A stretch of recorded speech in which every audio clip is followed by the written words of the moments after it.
kita akan lihat sejenak apa yang menjadi faktor penggerak market seperti biasa dan juga tentunya apa yang sedang dinantikan oleh market selama minggu ini.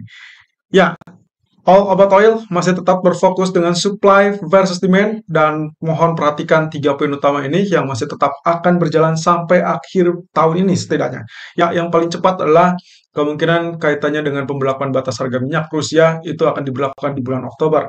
Tapi masih sampai saat ini masih belum ada keterangan lebih lanjut apakah itu akan digolkan atau masih tetap terjadi pertentangan.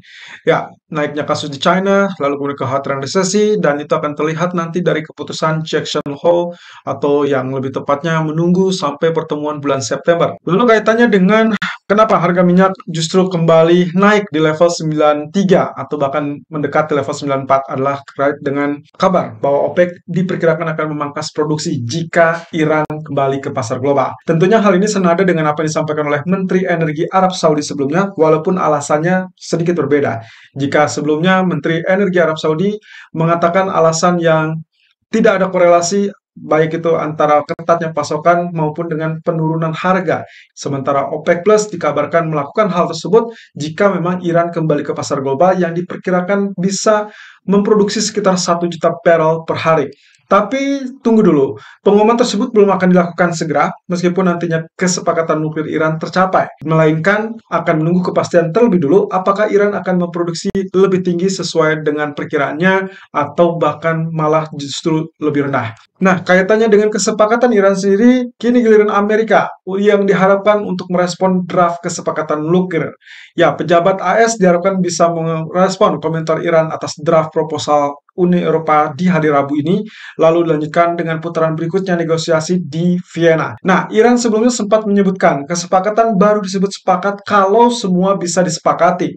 Tentunya ini menyindir posisi Amerika yang sama sekali belum memberikan respon atas permintaan Iran. Kabar terbaru, bahkan AS sudah menyerang Suriah dan berhasil mencapai target termasuk fasilitas yang digunakan kelompok di Suriah yang berafiliasi dengan Korps Pengawal Revolusi Islam Iran. Sepertinya pembicaraan tersebut akan tetap terkatung-katung antara Iran dan Amerika sehingga market kemungkinan akan bosan dengan drama-drama yang terjadi terkait dengan kesepakatan nuklir ini. Tapi kalaupun ya, berarti itu kaitannya dengan apa yang disampaikan oleh OPEC Plus, kemungkinan rencana untuk memangkas produksinya akan berjalan. Di sisi lain, kabar dari Jerman dan Kanada yang menjalin kerjasama ekspor hidrogen Kanada. Saya rasa ini kemungkinan potensinya akan menyelamatkan Jerman dari krisis energi ke depannya, karena secara tidak langsung yang disebut dengan ekspor hidrogen dari Kanada ini berarti memberikan energi alternatif bagi Jerman atau bahkan untuk kawasan Uni Eropa untuk mendapatkan pasokan energi terbarukan. Kita tahu sampai saat ini terganggu dengan krisis energi karena kurangnya pasokan energi, termasuk salah satunya adalah gas alam cair yang notabene aliran Nord Stream 1 akan dihentikan di akhir bulan ini selama 3 hari ke depan oleh Rusia. Kesepakatan ini memang cukup bagus, cukup positif, tapi sayangnya belum akan menjadi hal yang segera. Artinya belum bisa diterapkan secara dekat karena ekspor sendiri baru dimulai di tahun 2025. Sehingga kemungkinan Jerman tetap berpotensi menghadapi musim dingin yang keras karena kelangkaan energi. Beberapa pandangan bank tentang Jackson Hole Symposium. Dari Morgan Stanley mengatakan pidato Powell kemungkinan mendukung US dollar, yang artinya dolar akan kembali mengalami penguatan dan menekankan komitmen Fed atas inflasi. Sementara JP Morgan maupun Goldman Sachs memandang hal yang berbeda. JP Morgan mengatakan nada hawkish Fed memang mendorong USD menguat, tapi hal tersebut akan berubah. Fed diharapkan sensitif terhadap data dan hal tersebut dikaitkan dengan tanda-tanda puncak inflasi yang sudah dekat. Sementara Goldman Sachs mengatakan mereka berharap Powell akan kembali menegaskan melambatkan laju pengetatan. Ya, di FOMC Juli, termasuk juga minus bulan Juli, juga mengatakan hal yang serupa, yaitu kaitannya bahwasannya keputusan akan bergantung kepada data ekonomi. Dan kalau berkaca kepada status data inflasi yang terakhir di 8,5%, sedikit turun di bawah 9,1% sebelumnya, maka kemungkinan ini diharapkan bisa melunakkan apa yang disebut dengan pengetatan moneter oleh Fed.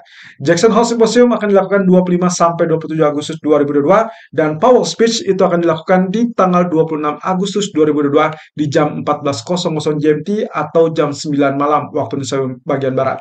Nah, untuk hal tersebut, jangan lupakan live talk show Jackson Hole Symposium hari Rabu malam jam 19.00 waktu Indonesia bagian Barat, itu berarti malam nanti. Dan saya akan bincang-bincang santai dengan Mr. Tomizu, our director, dan ini akan menjadi kesempatan yang bagus untuk Anda yang belum memahami apa itu Jackson Hole Symposium, termasuk apa yang akan berdampak atau market apa yang akan berdampak. Di jam 19.30 waktu Indonesia bagian Barat ada data durable goods order dengan ekspektasi 0,6%, turun dari sebelumnya 1,9%. Berarti kalau kita skenariokan, yang pertama adalah actual lebih besar dari ekspektasi, of course that will be good for currency, artinya akan strong US dollar dan berarti emas ataupun pound sterling akan mulai tekanan turun. Sementara kalau misalkan actual lebih kecil dari ekspektasi, that will be bad for currency, yang berarti juga pelemahan US dollar. Dan ini adalah kesempatan untuk pound sterling memanfaatkan pelemahan dolar dan juga termasuk salah satunya adalah emas yang memungkinkan untuk retest area resisten 1755 atau bahkan jauh lebih tinggi. Sementara di jam 9 malam, pending home sales untuk data diperkirakan mengalami penurunan minus 22% dari sebelumnya minus 20%. Ya, seperti biasa, aktual lebih besar dari ekspektasi akan strong US dollar dan kalau aktual lebih kecil dari ekspektasi berarti weak US dollar. Tapi ingat, yang terpenting adalah range pergerakan diperkirakan masih akan terbatas karena market masih tetap akan menantikan pernyataan Powell di Jackson Hole Symposium minggu ini. Kita beralih kepada outlook dari US Treasury Yield atau US Bond Yield. Grafik keempat menunjukkan area yang sama dengan apa yang kita tandai kemarin. Kalau Anda masih ingat, tentunya areal inilah yang akan menjadi hambatan. Ya, persis dengan apa yang terjadi kemarin, dan itu masih belum beranjak terlampau jauh. Meskipun kita sempat lihat ada penembusan di atasnya, sedikit di atasnya, tapi itu dia katakan sebagai false breakout. Artinya, masih ada peluang dia untuk kembali mengalami penurunan, atau setidaknya menguji zona support yang ada di kisaran 2,92 ataupun 2,95. Nah, kalau misalkan ternyata kenaikan yang sebelumnya digagalkan justru baru terjadi hari ini, maka kita bisa saja justru baru akan melihat kenaikannya hari ini. Kita akan lihat apakah potensinya yang jauh lebih kuat adalah tekanan ke bawah atau justru dorongan ke atasnya. Kalau melihat dari sisi candlestick daily chart yang menunjukkan posisi candle kembali dengan hammer ataupun hanging man. Ya, Anda bisa lihat di sini, hanging man yang sebelumnya lalu kemudian dia memang sempat turun, tapi kemudian dia naik dan akhirnya berakhir dengan pola yang sama. Artinya ada dua hanging man di sini yang tentunya diharapkan akan memberikan stabilitas at least rejection dari zona resisten. Ya, kalau misalkan kita lihat, berarti resisten ini masih cukup kuat atau cukup ampuh. Karena kemungkinan posisinya justru dia akan kembali tertekan mengalami penurunan. Itu berarti memperkuat pula kasus yang terjadi atau yang ditunjukkan dari grafik H4 tadi dengan potensi rejection areal resisten dan membuka peluang untuk terjadinya penurunan sampai level support tersebut. Sementara itu kalau kita lihat dari sisi DX ya atau US dollar juga mengalami hal yang serupa dengan grafik menunjukkan areal resisten yang kemarin juga kita tandai bahkan sudah berhasil sempat sedikit di atasnya dan kembali itu adalah false breakout dan akhirnya dia mengalami penurunan.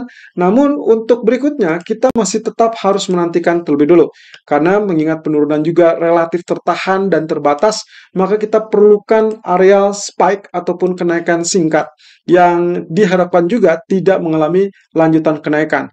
Tentunya retest areal resisten tersebut masih cukup wajar, kemudian diharapkan nantinya rejection seperti apa yang terjadi tadi malam.